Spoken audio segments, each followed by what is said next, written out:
Senator Wu. What does one do for an encore after a life of accomplishment, which includes having served in top jobs on consumer protection, transportation, competition policy, energy, the courts, and securities regulation? Well, Howard Wetston, at the age of 70, applied to become a senator.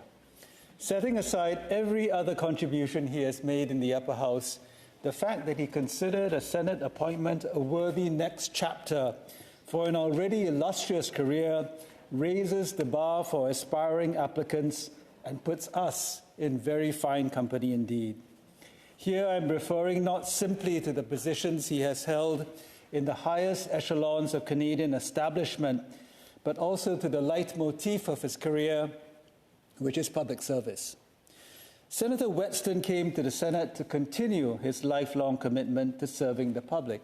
It is our loss that we only had him for just under 6 years, 3 of which were attenuated by COVID. But what an outsized contribution he made in that short period of time. If your measure of senatorial impact is column inches in Hansard, number of sponsored bills, amendments, motions, and inquiries, social media hits, or a paparazzi following, Senator Wetston would probably get a B-. But if you are interested in the quality and timing of interventions, willingness to take on difficult and unglamorous assignments, and above all, the trust and respect of colleagues, he surely would graduate summa cum laude. Have you noticed how when Senator Wetston speaks, the room gets appreciably quiet? Heads turn in his direction, ears perk up. How a seemingly innocent question or comment that he might pose in the middle of a dead-end meeting suddenly changes the trajectory of the discussion and provides fresh avenues for enlightenment. Such was the case on C-69, the Impact Assessment Bill, that he served as the legislative lead for the ISG and on which I worked very closely with him.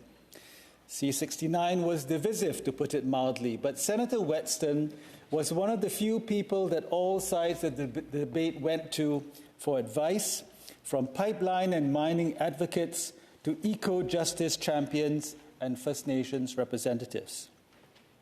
He was less about providing answers than about clarifying the principles underlying a policy objective, clarifying the institutional framework that all policies must function within, clarifying the aspirations for a better Canada that are necessary if changes in policy are to have any point, and clarifying the trade-offs that come with every difficult decision. 5 years and 7 months of Senator Wetston is not enough. He has accomplished so much in that time, and yet I know he wishes he could have done more. His unfinished work is up to us to take up, which leaves us with the burning question: after climbing yet another peak in one's career, what does one do for an encore? Howard, we look forward to your next chapter and wish you and Debbie all the very best.